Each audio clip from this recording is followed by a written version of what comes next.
नमस्कार। Innovation online study के YouTube channel में आप सबका स्वागत है। जैसा कि आपको पता है कि ये चैनल हम लोगों ने शुरू कर दिया है, आप लोगों ने कई वीडियो देख भी लिए हैं। विभिन्न परीक्षाओं में हिंदी से आने वाले अति महत्वपूर्ण प्रश्नों की श्रृंखला चल रही है, जिसमें आज क्लास 5 है। इसमें अति महत्वपूर्ण प्रश्न पर विश्लेषण होगा। 4 विकल्पों में एक विकल्प का चयन कैसे करें और 4 विकल्पों में अन्य 3 विकल्पों में क्यों नहीं सही हैं और उनके मतलब क्या हैं, इस पर भी बातचीत होगी। इस तरह से हिंदी के अति महत्वपूर्ण तथ्यों पर कुछ चर्चा भी हो जाएगी प्रश्नों के माध्यम से। ये चैनल हम लोगों ने आप लोगों की परीक्षाओं के ध्यान में रखते हुए किया है। श्रृंखला में सामान्य ज्ञान, रीजनिंग, मैथ सबके क्लासेस आएंगे। हिंदी के लिए हम लोगों ने शुरू कर दिया है। इसके बाद हम लोग ऑनलाइन भी आएंगे और उसके बाद हर विषय बिंदु को लेकर के एक विषय बिंदु के माध्यम से पूरी हिंदी का विश्लेषण होगा। वो आपकी हर परीक्षाओं के लिए उपयोगी होगा। शीघ्र ही हम लोग इसमें काम करना शुरू करेंगे। तो ठीक है, इस चैनल में जो लोग नए हैं अभी, वे लोग इसको सबसे पहले सब्सक्राइब कर लें और अपने दोस्तों को शेयर भी करें, लाइक कर दें, जिससे कि अतिशीघ्र आपको ये वीडियो मिल जाया करे और जल्दी से जल्दी आपको सबको जानकारी हो जाए, जिससे कि ये इसका प्रचार प्रसार भी होगा और साथ साथ में सब लोगों का लाभ भी होगा। तो चलिए शुरू करते हैं आज हिंदी के अति महत्वपूर्ण 30 प्रश्न, जो विभिन्न परीक्षाओं के लिए बड़े उपयोगी हैं। जैसे कि यूपीपी की परीक्षा, एसएससी है, जीडी की है, टेट की है, सुपर टेट की है, सी टेट की है और अन्य जितने जहाँ भी हिंदी पूछी जाती है सब के लिए महत्वपूर्ण प्रश्न है। चलिए शुरू करते हैं। तो देखिए, ये आपका सामने पहला प्रश्न हमारा है, शेष कादम्बरी के रचयिता कौन हैं? ये शेष कादम्बरी रचना है। जैसा कि आपने सुना होगा, कादम्बरी बड़ी प्रसिद्ध रचना है और किसकी रचना है? संस्कृत का लिखा हुआ ग्रंथ है। कादम्बरी के रचनाकार बाणभट्ट जी हैं। ये है कादम्बरी के रचनाकार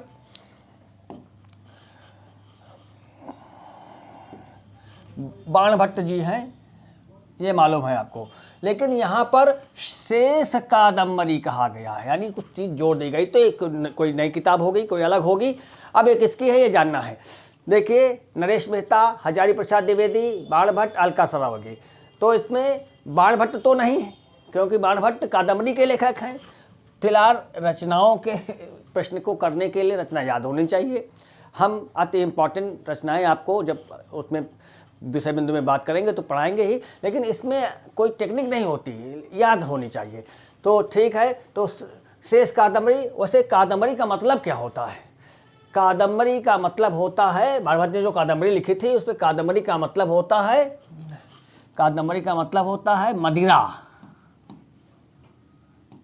यानी शराब। फिलहाल हम प्रश्न में सीधे सीधे आते हैं कि शेष कादम्बरी के रचनाकार अलका सरावगी हैं। महिला लेखिका है आधुनिक काल की अलका सरावगी। तो इस प्रश्न का उत्तर हुआ शेष कादम्बरी के रचयिता अलका सरावगी हैं। को लोग झटके में जल्दी से बाणभट्ट मार देते हैं। बाणभट्ट ने केवल कादम्बरी लिखी, शेष कादम्बरी नहीं लिखी। ठीक, तो ये प्रश्न हुआ। फिर अगले प्रश्न में आते हैं। ये है, प्रिय प्रवास किसकी रचना है? ये प्रिय प्रवास बहुत महत्वपूर्ण खड़ी बोली का महाकाव्य है और कहा भी जाता है कि खड़ी बोली का पहला महाकाव्य है। पहले लेखन जो हो रहा था, महाकाव्य बहुत से लिखे गए थे, लेकिन खड़ी बोली में कोई महाकाव्य नहीं। द्विवेदी युग में खड़ी बोली काव्य की भाषा के रूप में बहुत तेज़ी से बढ़ी, विकसित हुई और खड़ी बोली में महाकाव्य लिखे जाने लगे। वैसे द्विवेदी युग के सभी साहित्यकार हैं, यह रामधारी सिंह दिनकर को छोड़ के। इसमें मैथिली शरण गुप्त भी थे, अयोध्या सिंह उपाध्याय, हरिऔध, श्रीधर पाठक, सब खड़ी बोली में लेखन कर रहे थे। लेकिन प्रिय प्रवास नामक रचना जो हिंदी खड़ी बोली का पहला महाकाव्य है। पहली बात तो इसमें ये जान लीजिए, खड़ी बोली का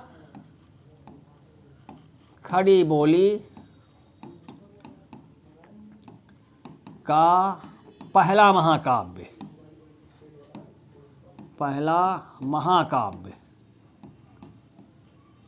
ये सही है। एक प्रश्न और आपका मिला कि खड़ी बोली का पहला महाकाव्य कौन? तो प्रिय प्रवास है, जिसके लेखक अयोध्या सिंह उपाध्याय हरिऔध जी हैं। उत्तर हुआ अयोध्या सिंह उपाध्याय हरिऔध। ठीक है, फिर आगे चलते हैं अगले प्रश्न में।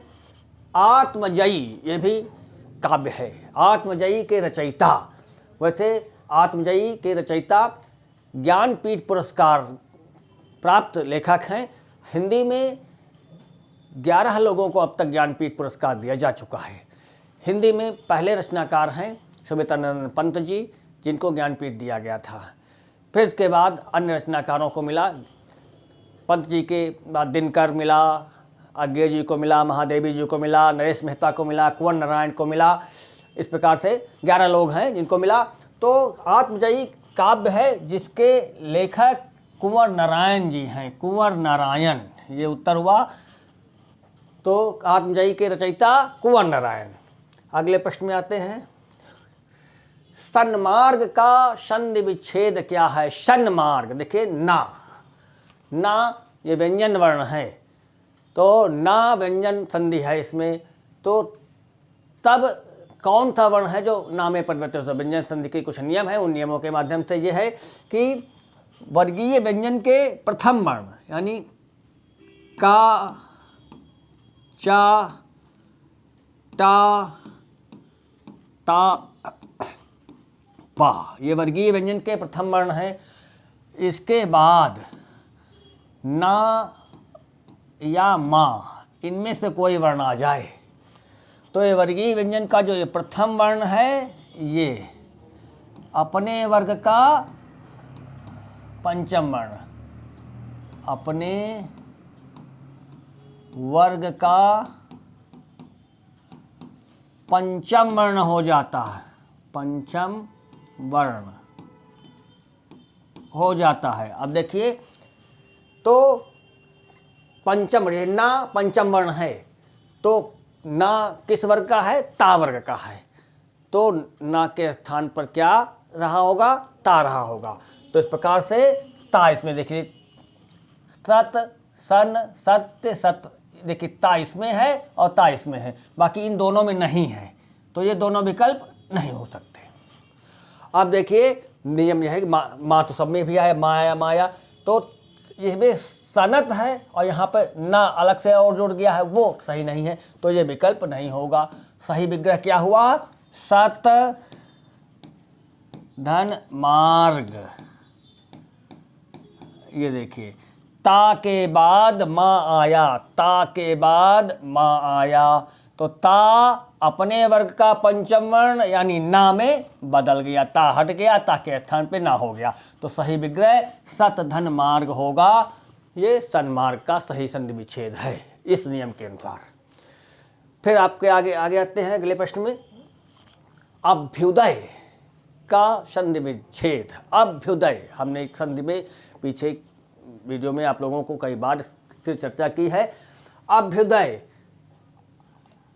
देखिए उदय शब्द यहाँ पर है, उदय ये मूल शब्द, और इसमें उपसर्ग लगा है अभी, अभी धन उदय। विग्रह तो आपने कर लिया, लेकिन कौन सा नियम लग रहा है, कौन सी संधि है, इससे संतुलित हो जाए तोल लें आप, तब भी निकल गए।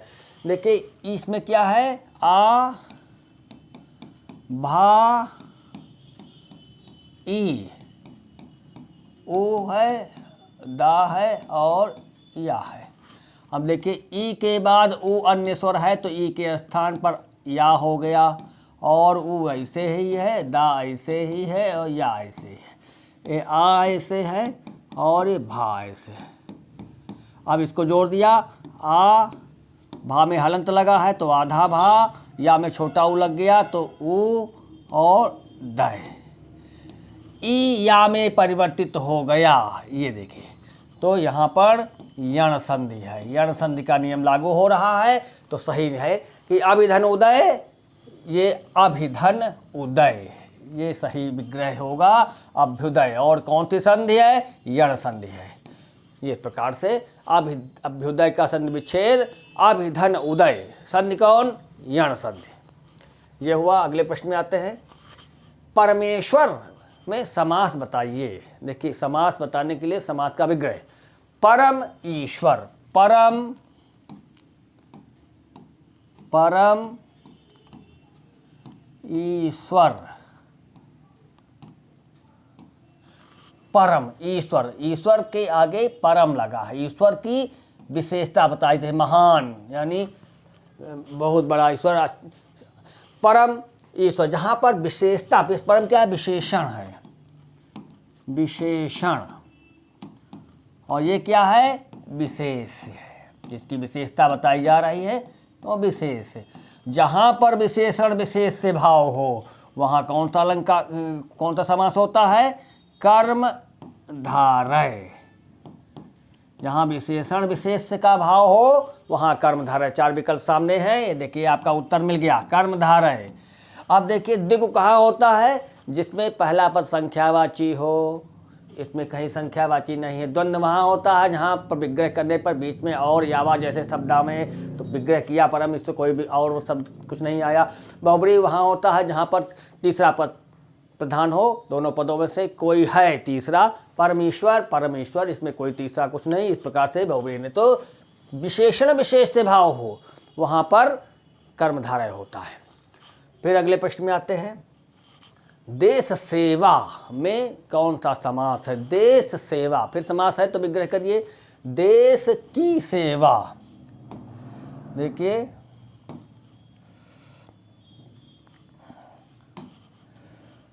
देश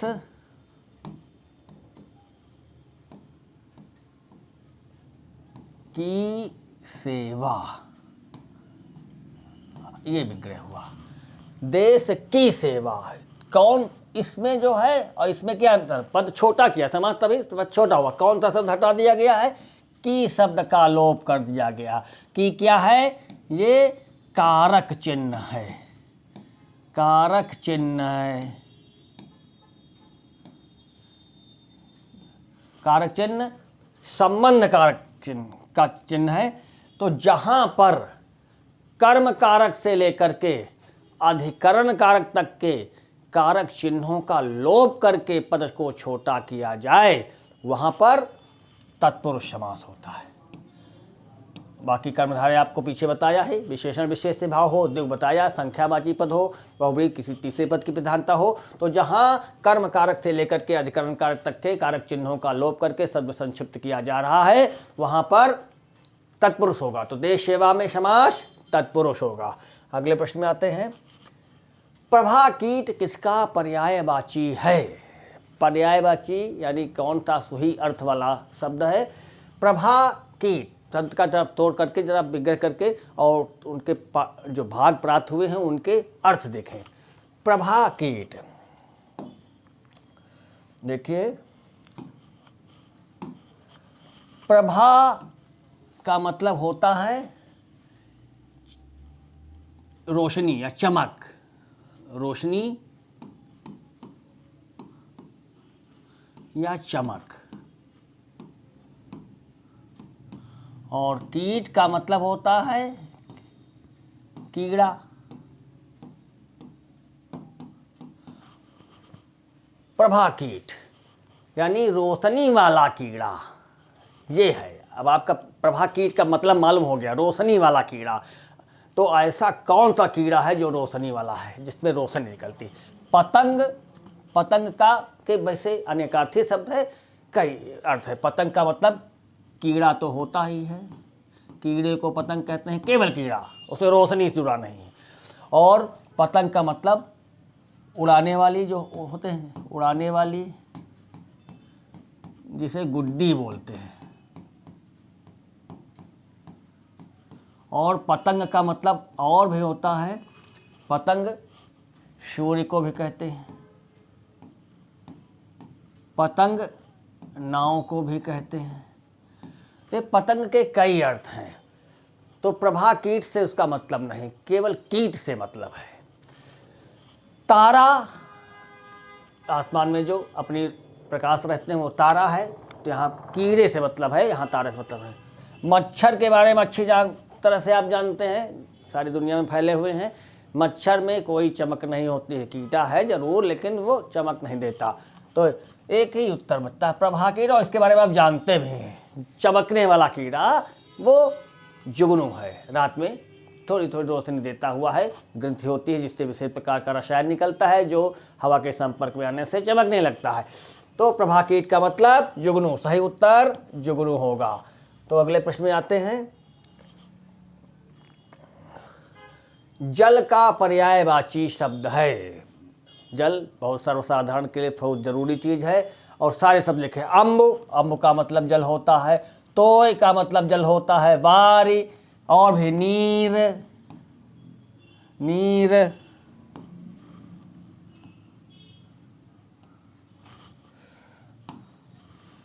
अम्बु तोय वारी नीर, सलिल, शंबर,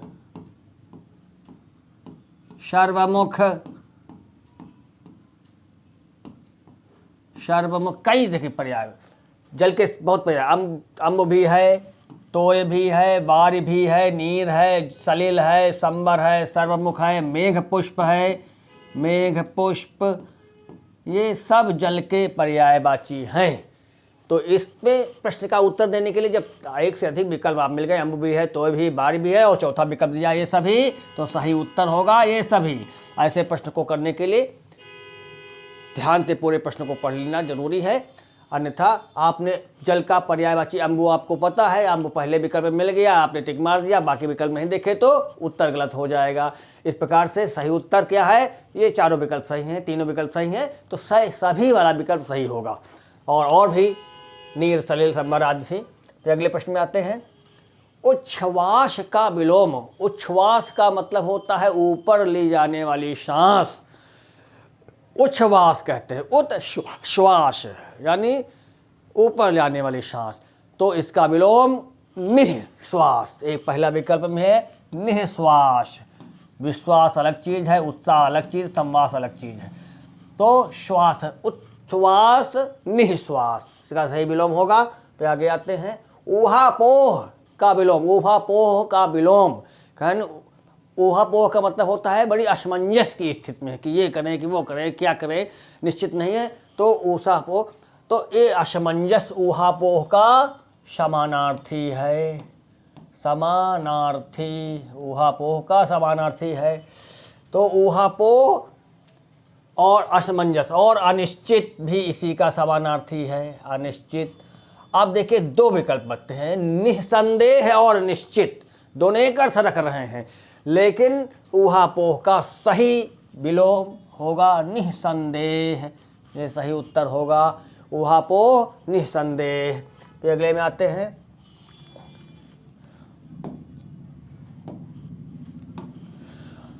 ऋत का विलोम क्या है। ऋत शब्द का मतलब पहले पता हो। ऋत का मतलब होता है ऋत, इसका मतलब होता है सत्य। तो सत्य का विलोम असत्य होगा, यानी झूठ, झूठ। ऋत का मतलब सत्य होता है, सत्य का विलोम असत्य होता है, सत्य का मतलब झूठ होता है। यहाँ पर ऋत शब्द में अन उपसर्ग जोड़ दिया गया, यानी उपसर्ग जोड़ करके भी विलोम बनाए जाते हैं। तो अन जोड़ा गया तो हुआ अनृत, अनृत। तो ऋत का विलोम अनृत, ये उत्तर होगा, ऋत का विलोम अनृत। फिर अगले प्रश्न में आते हैं। क्षमा किए जाने योग्य, यानी जिसको क्षमा मिल जानी चाहिए, उसके योग्य है, उसे क्षमा किए जाने योग्य।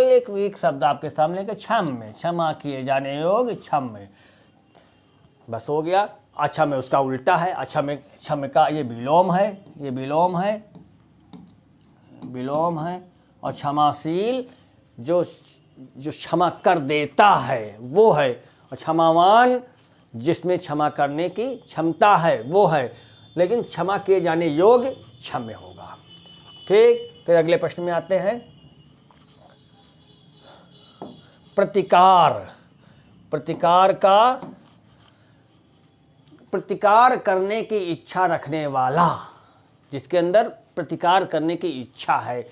देखिए कुछ करने की इच्छा को कहते हैं चिकीर्षा, और प्रतिचिकीर्षा बदले में करने वाले की, तो बदले में करना ये प्रतिकार है। प्रतिकार करने की इच्छा प्रतिचिकीर्षा, प्रतिवाद विरोध करना होता है, प्रतिकांक्षा बदले में इच्छा करने का होता, प्रतिवेग, ये कोई उत्तर नहीं है। प्रति चिकीर्षा, चिकीर्षा मतलब कुछ करने की इच्छा जिसके अंदर है वो चिकीर्षा कहलाती है, और बदले में करने की इच्छा, प्रतिकार मतलब बदले में करने की इच्छा, प्रति चिकीर्षा, ये उत्तर सही होगा। अगला आते हैं, शाटिका शब्द का तद्भव, किसका का तद्भव क्या है? शाटिका संस्कृत का शब्द है।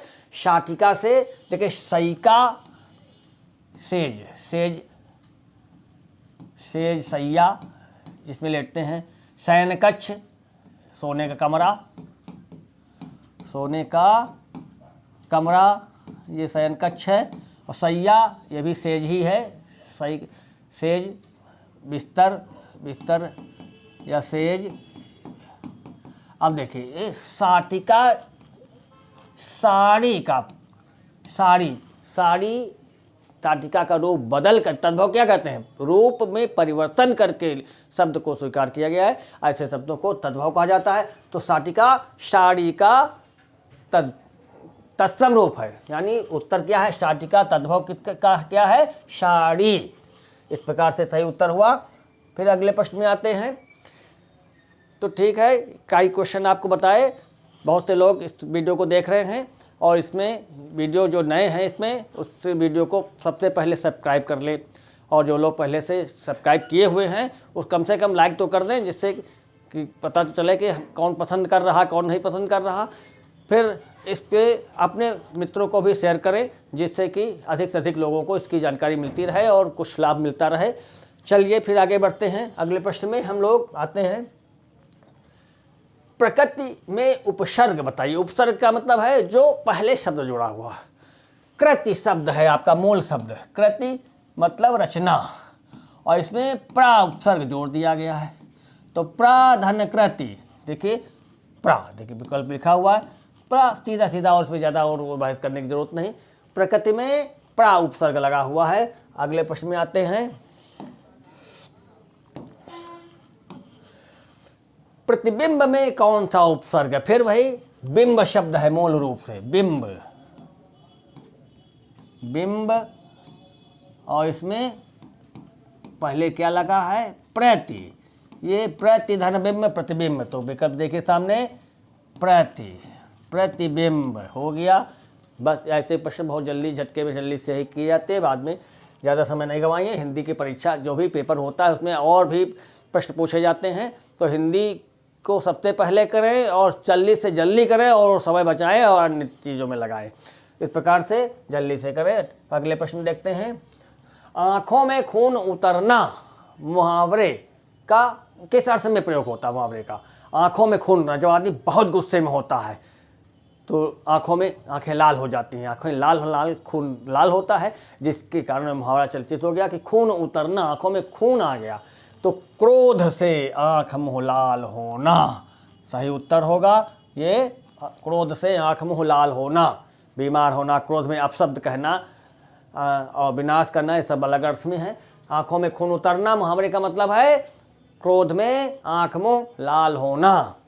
फिर आगे आते हैं अगले प्रश्न में, खून सवार होना, सब खून पे आ रहा, खून सवार होना, जब कहते खून सवार है इनके मुंह में, खून सवार है का मतलब है किसी को मारने के लिए एकदम तत्पर है, एकदम उद्धत है। वही आया विकल्प, किसी को मार डालने के लिए, जान से मार डालने के लिए उद्धत रहना, होना। क्रोध आना, किसी को भड़काना, बेकाबू हो जाना, ये बहुत हल्के अर्थ वाले हैं। सही अर्थ होगा किसी को मार डालने के लिए उद्धत होना, खून सवार होना, किसी को मार डालने के लिए उद्धत होना। फिर अगले प्रश्न में आते हैं,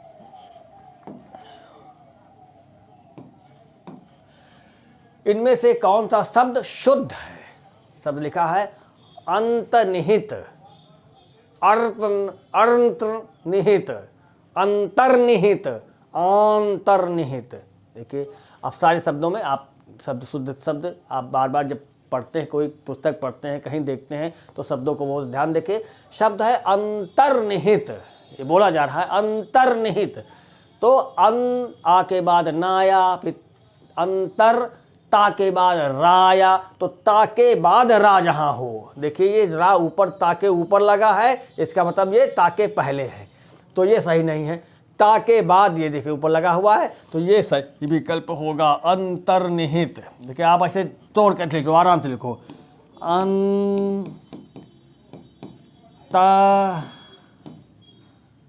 अंतर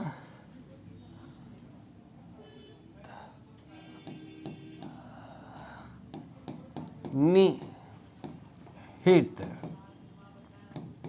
इस प्रकार अंतर्निहित। अंत आधा है, आधा ना है, ता है के बाद रा है, और जो रा आधा है तो वो आगे वाले वर्ण के ऊपर लगेगा, तो ऊपर लगा है आगे वाले वर्ण के ऊपर। तो इस प्रकार से अंतर्निहित का सही विग्रह करके आप जैसे बोल रहे हैं और कौन सा वर्ण कहाँ पे बोला जा रहा है, आधा वर्ण जब भी होगा वो जो आगे वर्ण पूरा लिखा गया है उसके ऊपर अगर पहले इस प्रकार से लगेगा। ये हो गया आपका अंतर्निहित का। आगे आते हैं, सही वर्तनी वाला शब्द चुने, फिर वही सही वर्तना, अपवंचक। देखिए इसमें लिखा है अपवंचक, अपवचक, अपेवंचक, अपवचंक। सही शब्द क्या है, अपवंचक, ऊपर मिल गया अपवंचक, ये शुद्ध शब्द है अपवंचक, ये हो गया। फिर आगे आते हैं, बौरों शब से रघुवंश कुठार की धार में वारन बाज सहत हैं, बाण की वायु उड़ाए के लक्षण लक्ष्य करो अहिरा समर्थ हैं। यानी युद्ध के मैदान में कैसा क्या कर दूंगा, बाण से मार दूंगा, वायु की तरह रघुवंश की उठार। ये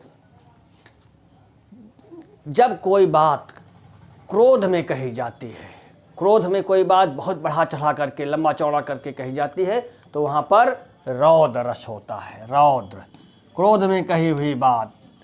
देखिए रस टेक्निक नहीं, रस जब आप उसको हृदय में ग्रहण करेंगे, हृदय की छन्नी से छानेंगे तो रस की अनुभूति होती है।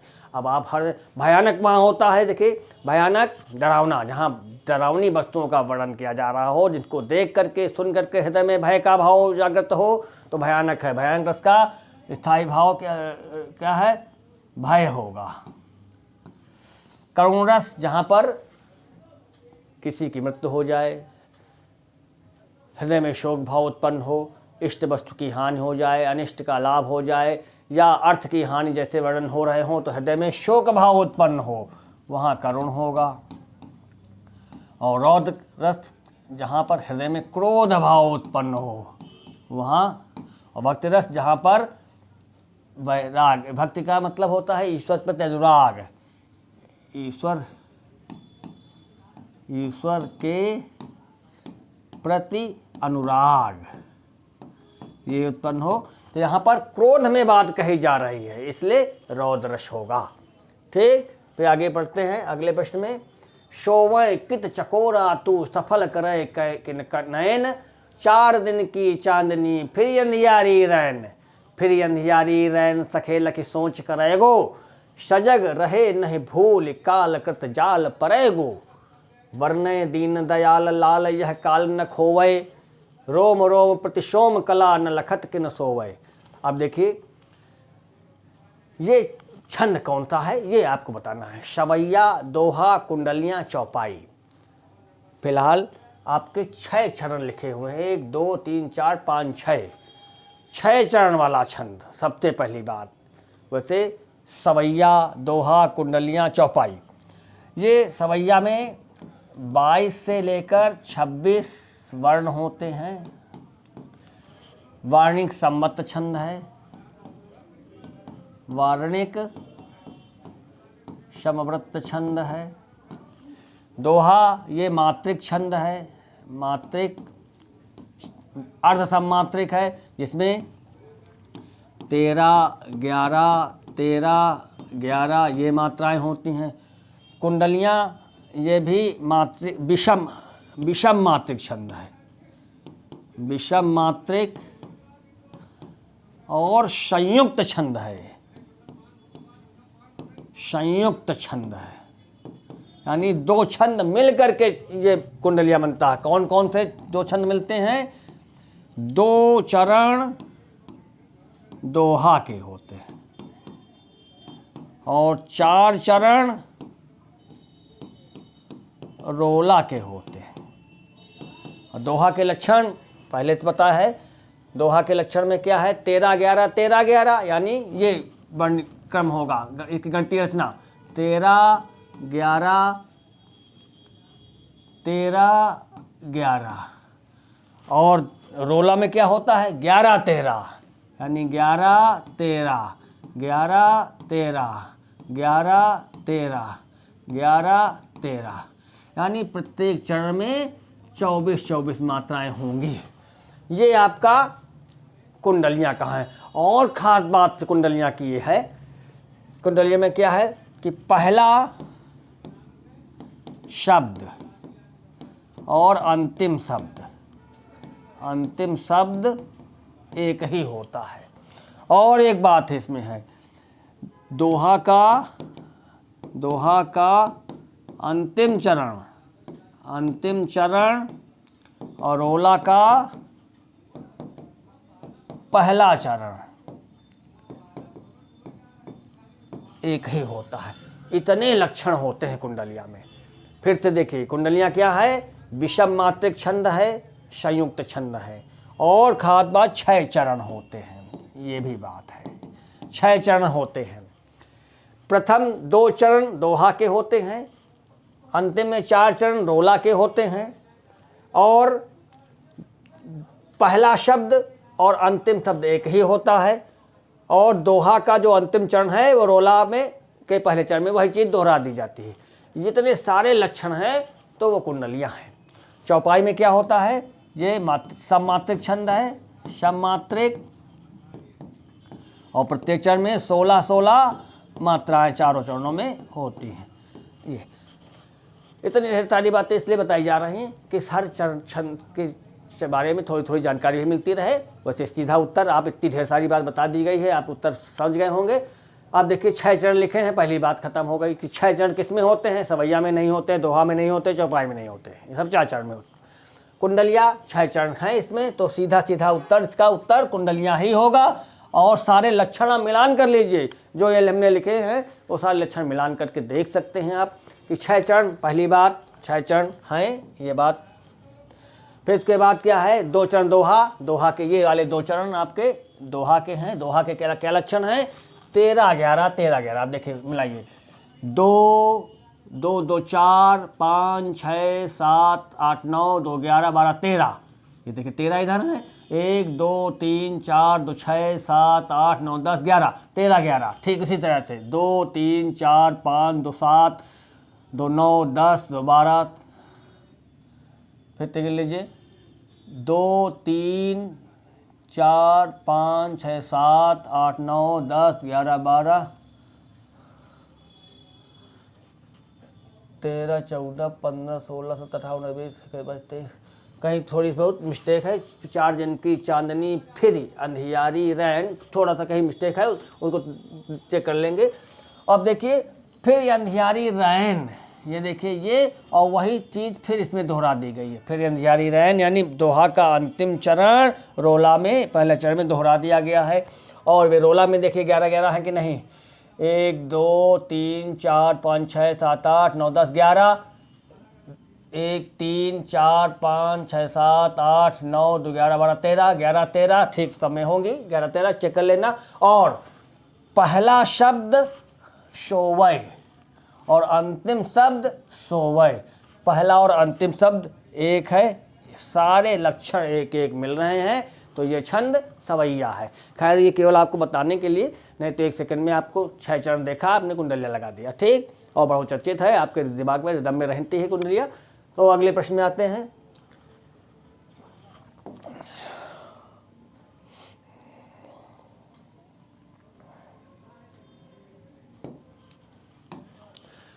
ठाढ़े हैं वो डुमडार, गहे धनु कांधे धरे कर शायक लय। उपरोक्त पद क्या है, ये 4 विकल्प हैं, बरवय, सवैया, बरवय, सोठा, उलाला। अब देखिए सवैया में हमने बताया 22 से 26 वर्ण एक चरण में, बरवय में ये 12 7 12 7 ये मात्राएं, ये होंगी। सोठा में 11, 13, 11, 13 ये मात्राएं होंगी। और उल्लाला में 15, 13, 15, 13 ये मात्राएं होंगी, या प्रत्येक चरण में 13 मात्राएं भी हो सकती हैं। ये कविभान के अनुसार है। कविभान बताते हैं कि प्रत्येक चरण में 13 मात्राएं हैं तो भी उल्लाला है। ये सारे छंदों के लक्षण हैं। अब इन किन लक्षणों से मेल खा रहा है आप चेक कीजिए। देखिए मात्रिक छंद के बारे में क्या है, 2, 2, 4, 2, 6, 7, 8, 9, 10, 12, 13, 14, 15, 16, 17, 18, 19, 20, 21, 22, 23, 24, 25, 26, 27, 28, 29, 30, 31, 32, 33 मात्राएं मिल रही हैं। अब देखिए इसमें 11, 13, 24 होंगी, 15, 13, 28 होंगी। इस प्रकार से ये 12, 7, 19 होंगी, तो 33 मात्रा है, यानी मात्रा नहीं मिल रही है, तो ये मात्रिक छंद नहीं हो सकता है। तो मात्रिक छंद वाले 3 विकल्प आपके गलत हैं। फिर इसके बाद आता है सवैया। इसमें क्या है, 22 से 26 वर्ण है, यानी वर्ण की गणना होगी। वर्ण में गिने 1, 2, 3, 4, 5, 6, 7, 8, 9, 10, 11, 12, 13, 14, 15, 16, 17, 18, 19, 20, 21, 22। देखिए 22 अक्षर हैं, यानी 22 से 26 तक अक्षर अगर हैं तो वो आपका सवैया है। तो उत्तर क्या आपका क्या है, सवैया छंद है। बस हो गया। तो सवैया छंद प्रत्येक चरण में 22 से 26 वर्ण होते हैं, वो सवैया होता है। ठीक, अगले प्रश्न में आते हैं। गर्भ करऊ रघुनंदन निज मनमाहा, देखऊं आपन मूरत सिय के छाहा। उपरोक्त पद में कौन सा अलंकार है? अलंकार देखिए 4 विकल्प दिए हैं, रूपक, प्रतीप, व्यतिरेक, उल्लेख। सबके बारे में थोड़ी थोड़ी बातें सुन लीजिए। रूपक वहाँ होगा जहाँ पर उपमेय में उपमान का पूर्ण आरोप या अभेद संबंध बताया जाए, अर्थात उपमेय को ही उपमान मान लिया जाए, कोई भेद न किया जाए। वहाँ पर जैसे कहा जाए मुख चंद्रमा है, वह रूपक है। तो यहाँ पर ऐसा कुछ है। गर्भ करो रघुनंदन निज मनमाहा, यानी श्री रामचंद्र अपने मन में गर्व करो, देखो अपन मूर्ति सी के शाह, और अपनी मूर्ति को सीता जी की छाया में देखो, ये कहा जा रहा। तुलसीदास की लाइनें हैं, तो रूपक नहीं होगा, ये काम खत्म इसका। अब प्रतीप के बारे में देखो। प्रतीप क्या है? प्रतीप उपमा का उल्टा अलंकार है। प्रतीप का मतलब होता है उल्टा। उपमा में क्या है? उपमान की तुलना होती, किसी गुण की तुलना की जाती है। सा, सदिश, सम जैसे शब्दों का प्रयोग होता है और तुलना हो, तो इस प्रकार से वहाँ पे तुलना होती है। और सामान्य वस्तुओं की तुलना विशेष वस्तुओं से होती है, तो सीधी तुलना है, तो वहाँ पर उपमा है। और इसमें अगर उपमा में की तुलना में है उल्टा कर दिया जाए, यानी उपमान से उपमेय की तुलना कर ली जाए, यानी विशेष वस्तुओं की तुलना सामान्य वस्तुओं से कर ली जाए, तो वहाँ पर प्रतीप होगा। अब फिर आते हैं अगले, व्यतिरेक में क्या होता है देख ले पहले, फिर उत्तर के बारे में बात करते हैं। व्यतिरेक जहाँ पर उपमेय में उपमान से ज़्यादा गुण धर्म बताए जाएं, यानी उपमेय में उपमान से ज़्यादा गुण हैं, वहाँ पर व्यतिरेक होगा। और उल्लेख में क्या है? जब किसी वस्तु का वर्णन भिन्न भिन्न तरीकों से किया जाए, वहाँ पर उल्लेख होगा। अब यहाँ पे केवल इतना कहा जा रहा है, श्री रामचंद्र जी के बारे में कहा, अपने मन में कहा, देखो निज मनमाहा गर्व करो रघुनंदन, अपने मन में गर्व करो कि देखा आपन मूर्त सी के छाहा, और अपनी मूर्ति तो सीता जी की जो छाया है उसमें आप अपनी मूर्ति देखें, सीता की छाया ही आपकी मूर्ति है। यानी क्या तुलना तो हो रही है, श्री राम की मूर्ति की तुलना सीता की छाया से की जा रही है, लेकिन ये तुलना उल्टी तुलना। राम विशेष, सामान्य, छाया क्या है? सामान्य वस्तु है। तो सामान्य वस्तु की तुलना अगर विशेष से की जाती, यानी सीता की छाया की तुलना राम की छवि से की जाती, तो सीधी तुलना होती, तो उपमा होता। लेकिन यहाँ पर राम की तुलना और सीता की छाया से की जा रही है, तुलना उल्टी हो गई। यहाँ उल्टी तुलना हुई तो वहाँ प्रतीप अलंकार होगा, तो उत्तर प्रतीप होगा। ठीक, फिर आगे आते हैं, अगले प्रश्न में आते हैं।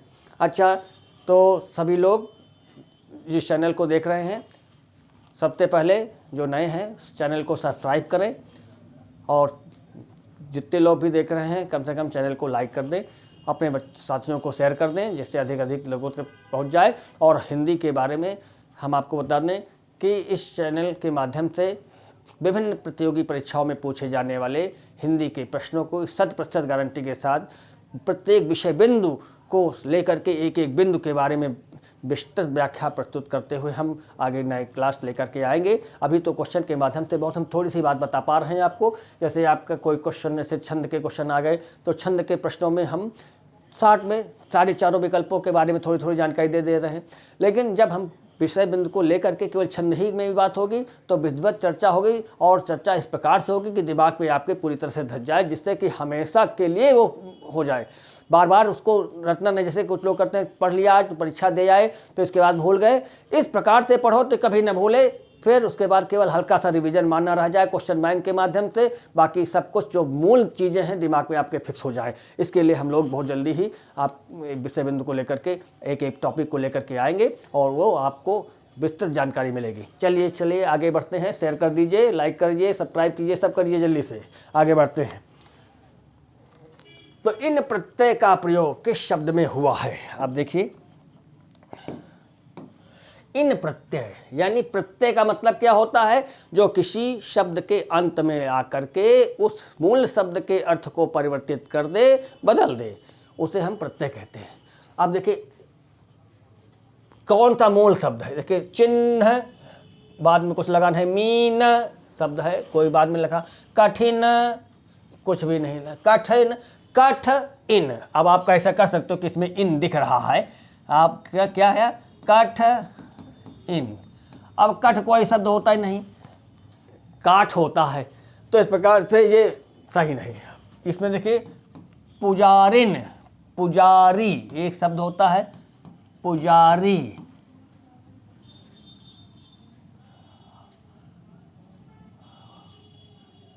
पुजारी, और इसमें इन जोड़ करके उसको स्त्रीलिंग बनाया गया है। पुजारी में इन जोड़ करके स्त्रीलिंग बनाया गया, तो पुजारी में इन जोड़ा गया, इन, तो ये शब्द सही है। पुजारी मूल शब्द आपका पुजारी होता है, पूजा करने वाला पुजारी, और उसमें इन प्रत्यय जोड़ करके उसको स्त्रीलिंग बना दिया गया। तो स्त्री प्रत्यय दो प्रकार के होते हैं। देखिए प्रत्यय कृत प्रत्यय और तद्धित प्रत्यय। कृत प्रत्यय के कौन होते हैं? क्रिया या धातु, इनके अंत में जोड़ने वाले प्रत्यय को कृत प्रत्यय कहते हैं। और तद्धित संज्ञा,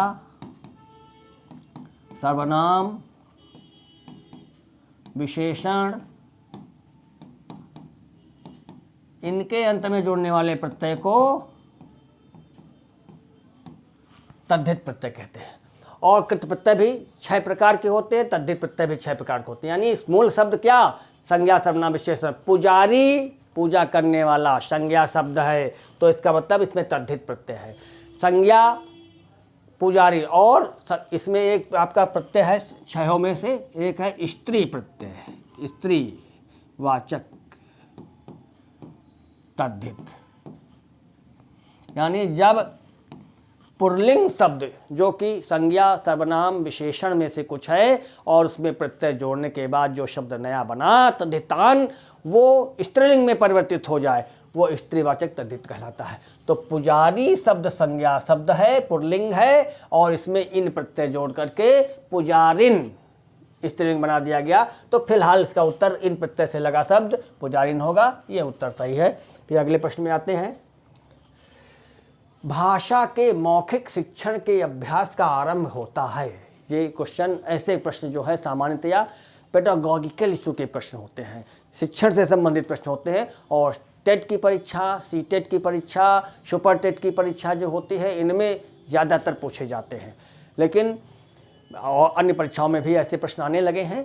तो भाषा के मौखिक शिक्षण के अभ्यास का आरंभ, यानी मौखिक भाषा मौखिक रूप से किस प्रकार से बच्चे को प्रशिक्षित किया जाएगा, उसके लिए सबसे सरल उपाय क्या है? वाक्य रचना से।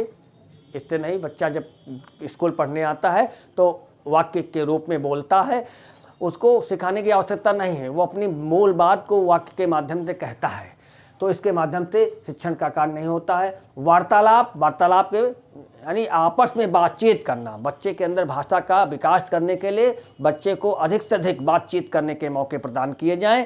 आपस में बच्चे बात करें, आपस में एक दूसरे से बात करें, शिक्षक से बात करें और कर्मचारियों से बात करें। तो इस प्रकार से आपस में बातचीत करने से शब्दों में परिष्करण होता है और शब्द अच्छे कोई दूसरा बोला, कोई अच्छे लोगों के साथ जो अच्छा भाषा में अधिकार रखते हैं ऐसे लोगों के साथ वार्तालाप कराया जाए तो बच्चे का भाषिक कौशल बढ़ता है। इस प्रकार से सबसे सही उत्तर क्या होगा? वार्तालाप होगा।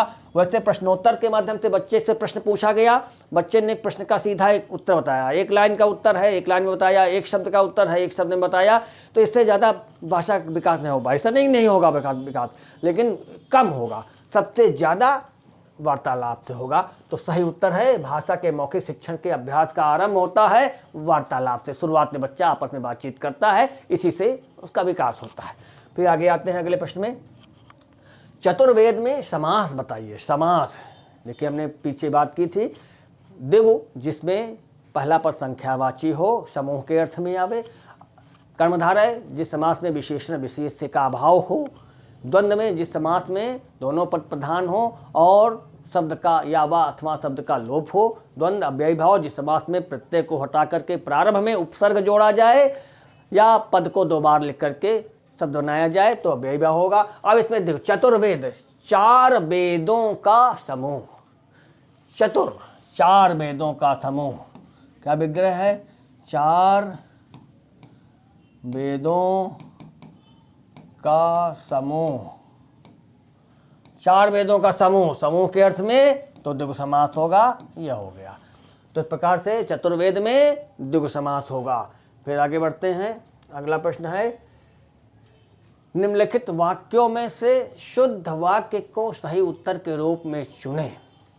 चार विकल्प के हैं। जहाँ तक हमारा विचार तो यही है, जैसा कि हमारा विचार तो यही है, जैसा भी हमारा विचार तो यही है, हमारा विचार तो यही है। देखिए जब भाषा की शुद्धता की बात की जाती है तो जो अचानक निकलने वाले शब्द हैं वो लगाए जाते हैं, तो वो भाषा पूर्ण रूप से शुद्ध शब्द वाक्य नहीं होता। वो बोलचाल में प्रयोग करते हैं, लेकिन वाक्य की शुद्धता के रूप में देखिए जहाँ तक, जैसा कि, जैसा भी, ये सारे शब्द केवल बोलचाल में प्रयोग होते हैं। भाषा की शुद्धता में इनका योगदान नहीं होता। भाषा की शुद्धता में ये सब जहाँ नहीं लगे, हमारा विचार तो यही, सीधी बात, हमारा विचार तो यही है, ये वाक्य शुद्ध वाक्य है। फिर इसके बाद अगले प्रश्न में आते हैं, निम्नलिखित वाक्यों में शुद्ध वाक्य को सही उत्तर के रूप में चुने। चार विकल्प हैं। पिछले सोमवार को स्कूल बंद है, पिछले सोमवार को स्कूल बंद रहेगा, पिछले ही ये था, पिछले सोमवार को स्कूल बंद होना है, पिछले सोमवार को स्कूल बंद था। देखिए पिछले यानी पिछले मतलब जो बीत गया है, सब में है, चारों वाक्यों में पिछले शब्द जरूर है, यानी पीछे के बारे में बात कर रहा है, यानी भूतकाल के बारे में बात कर रहा है, तो भूतकाल की क्रिया भी होनी चाहिए। पिछले सोमवार को स्कूल बंद है, वर्तमान के बारे में कहा जा रहा रहेगा, ये वर्तमान के बारे में बात कर रहा है, ये भविष्य के बारे में बात कर रहा है, और होना है, और ये भी भविष्य के बारे में ही बात हो रहा है, और ये भूत के बारे में बात कर रहा है। बंद था, पिछला है तो भूत, तो बंद था तो भूत, तो सही उत्तर क्या होगा? पिछले सोमवार को स्कूल बंद था। भूत के बारे में बात हो रही है, देखिए समझ देखिए, वर्तमान है, भविष्य है, केवल एक ही लास्ट बचता है, वो भूत है। तो इस प्रकार से ये सारे प्रश्नों के उत्तर, 30 प्रश्नों के उत्तर आज हो गए। आपको ये वीडियो कैसा लगा? सब लोग इस वीडियो को देख करके शेयर करें, लाइक करें, और अधिक से अधिक लोगों को तक पहुंचाने के लिए अपने दोस्तों को शेयर करें। बस आगे हम लोग विषय बिंदु को लेकर के आएंगे, तब तक इंतजार करें। धन्यवाद।